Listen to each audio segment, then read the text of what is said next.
Buongiorno e ben ritrovati con il TG Flash di New Sicilia, di seguiti i titoli più importanti della mattina. In apertura un omicidio a Palermo, la vittima è un uomo di 69 anni di nome Vito Petrigno. Secondo quanto ricostruito sarebbe stato accoltellato mortalmente al culmine di una lite, probabilmente con un vicino di casa. Indagano le forze dell'ordine per risalire alla dinamica della tragedia.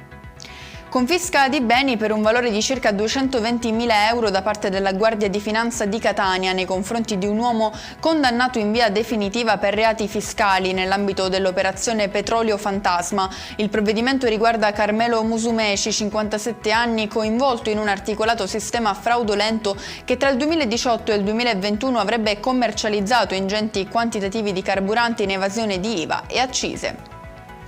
Ergastolo per 2 uomini, rispettivamente zio e nipote, ritenuti responsabili dell'omicidio di un cameriere ucciso a colpi di pistola nel cuore di Palermo a novembre 2023 dopo aver terminato il proprio turno di lavoro. Il delitto sarebbe stato pianificato dallo zio e materialmente eseguito dal nipote per cause mai del tutto accertate.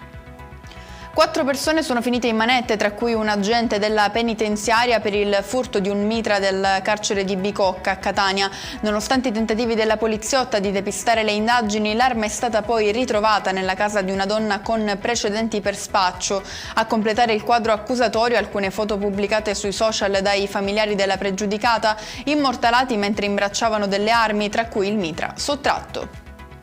Paura al porto di Messina, dove il traghetto Pietro Mondello della compagnia Caronte Tourist proveniente da Villa San Giovanni ha urtato la banchina durante le fasi di attracco. L'impatto ha provocato la caduta di alcuni passeggeri presenti al bordo. Alcuni di loro hanno riportato ferite lievi e sono stati soccorsi dal personale del 118.